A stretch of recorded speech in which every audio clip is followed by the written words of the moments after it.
is the final whistle, and you can hear what it means to the Briton Ferry fans and indeed to their players as they rush onto the pitch to congratulate their teammates. Wrexham losing 3-0 at Briton Ferry, and if they wanted revenge for that playoff game, well, they got it. And with fair play to Briton Ferry, Wrexham had a poor first half, in all honesty. We kept trying to play the ball out from the back, and it just was not working.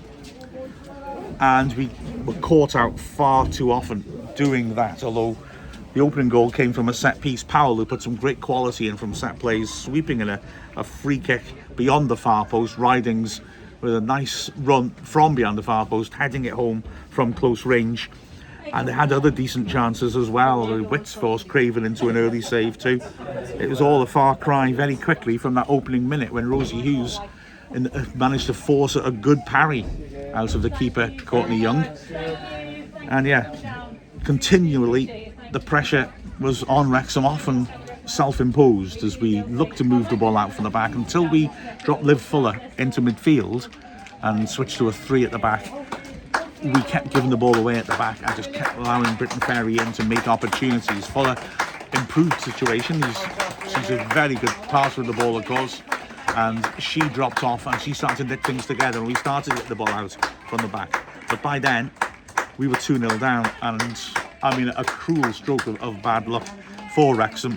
An attempted cross on the left-hand side by Broadleaf, just soaring over Craven's head. She had no chance or anything about it, and into the net. A really harsh way to go 2 goals down. Wrexham tried to rouse ourselves. Lightfoot and Lily Jones both went close with nice curling efforts from the left, trying to swing it into the top right corner, but weren't able to. And at half-time, 2-0 down, you just felt, okay, there are problems here, but you know, we can get back into this.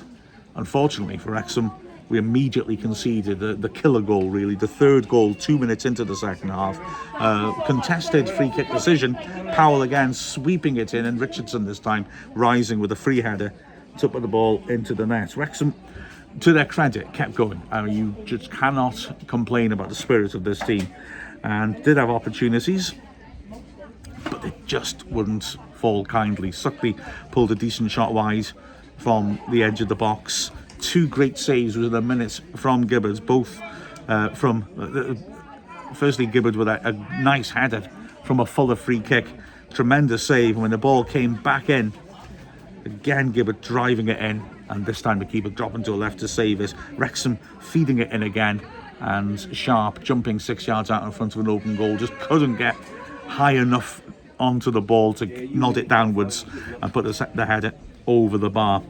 Wrexham kept pushing.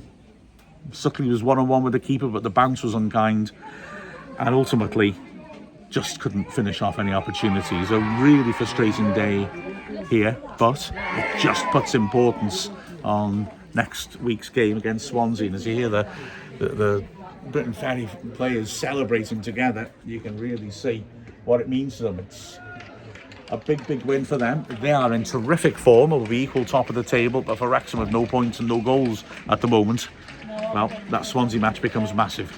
Full podcast to come tomorrow with a final score of Briton Ferry 3, Wrexham 0. I'm Mark Griffiths from Wrexham AFC.